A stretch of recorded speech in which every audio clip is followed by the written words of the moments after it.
Just before Judy makes the walk of shame, she decides to make coffee in Melissa's house, but she's caught by Detective Perez. And Detective Perez is absolutely floored that she's looking at Judy Hale in her kitchen. And she's even more floored when she finds out why Judy Hale is there and tells her, "Get out of my house." So Judy heads home where Jen has spent the morning clocking speeding cars with Charlie at that intersection she wants to get a stop sign at. And in a way, Charlie kind of gives his blessing for Jen to date Ben. So when Judy gets home, she immediately starts bragging about how great her night was, but it's interrupted by a knock at the door, and it's Ben to see more rental properties. And Judy tells Jen, "That's why you look so good today." But Jen says, "I'm not dressed up for him." But when she opens the door, Ben is visibly frazzled by something. And it's because they found Steve's car. Thanks to the VIN number, they were able to identify it as Steve's car. And the women are obviously freaked out. But because of it, Ben is really in no mood to start looking at rental properties, and he has to cancel on Jen. On top of all of that, he's supposed to plan this prayer vigil for Steve, although he has no idea what to do. And after it becomes painfully obvious of that, Jen steps in and says, "Just let me and Judy do it." Maybe it was guilt, maybe because she felt bad, maybe because she likes him, but Jen has now agreed to plan the prayer vigil for the guy that she killed. And of all people, Judy doesn't think this is a good idea, but Jen says, "I know how it looks, but in all reality, this might be the best thing for us, because no one's going to suspect that the two people that plan the prayer vigil are actually the reason why they're having a prayer vigil."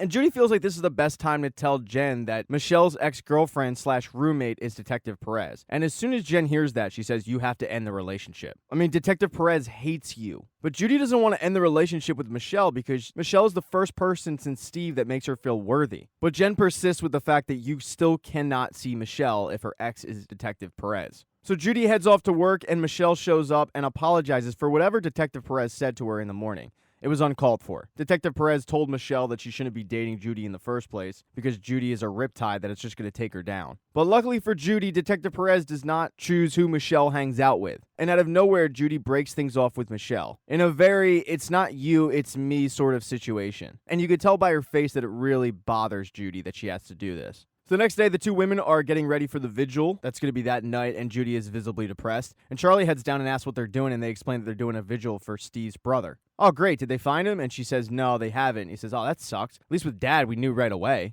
And when Charlie leaves, Judy tells Jen, "I can't do this. I can't pray for a safe return knowing what actually happened to him." But Judy's real concern is Steve's mom because Steve's mom's never liked her. But Jen is saying, "It's going to be really weird if you're not there, and don't worry about Steve's mom. I'll protect you from her." She still thinks that it's very big if they show up because if they show up, then no one's going to suspect them. So they head to the vigil where the Holy Harmonies are performing, and Pastor Wayne is kind of running point on the microphone. And Judy and Jen are handing out fake candles to everybody who's showing up. And everything's going great until Steve's mom shows up. Right away, Steve's mom is pretty rude to Judy. She thanks her for planning all of this, but says, "You look about the same." And when Judy says, "You look well," she just cuts her off and says, "I'm not." And Judy is really nervous and uncomfortable, and Jen is true to her word and saves her and says, "Can you do that thing that I couldn't do?" and saves her from the situation. Jen goes over there and introduces herself to Steve's mom, and she thanks Jen for planning it, saying, "It was too difficult for me to do. Do you have any kids?" And Jen says, "Yes, I have 2 boys." And Steve's mom says, "Oh, just like me. Well, I pray to God that you never have to go through this." And when Jen saved Judy, she just headed off to the bar, where she's greeted by Howard, who's the chief of police, and he's a little surprised to see Judy there, and she says, "Oh, I'm just trying to support the family."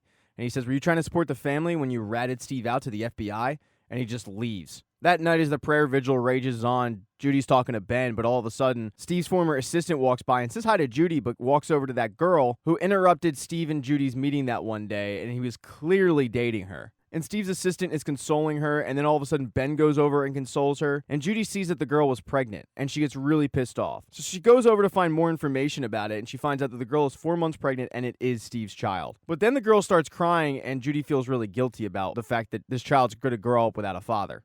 So when she starts crying, Judy just consoles her by saying, "You got to keep faith alive. I'm sure he'll show up." Jen, meanwhile, is still handing out candles to the people that are showing up, and one of those people is Detective Perez. And Jen says, "What are you doing here?" She says, "I'm working. You wouldn't believe how many times the perpetrator shows up to things like this. It's like moth to a flame." So Jen kind of drops everything she's doing to try to go find Judy, but it's clear that Judy is bothered about something, and she asks, "Are you okay?" And Judy lets her know that the girl that Steve was seeing is pregnant. So she begs Jen to go, and Jen says, "Okay, yeah, no, we can go now." But at that same time, Ben hops on a microphone and thanks both of them to the entire audience for planning this whole thing out. He also says that they set up an anonymous tip line with a hefty reward. And the two women, thinking they were kind of off scot-free, are like, "Oh, this is great. Okay." Okay, hefty reward. Awesome. And after Ben's done talking, they start up a slideshow about a bunch of pictures with Steve and Ben and his mom. And it's really upsetting to Jen to look at the pictures along with how Steve's mom is reacting, and also at the same time Charlie, who's shown up to support Ben. And in her mind, she's going through what it would be like for her if she lost one of her boys, and it's very troubling to her. And as she's getting pretty emotional, Pastor Wayne shows up telling her that she's got to have faith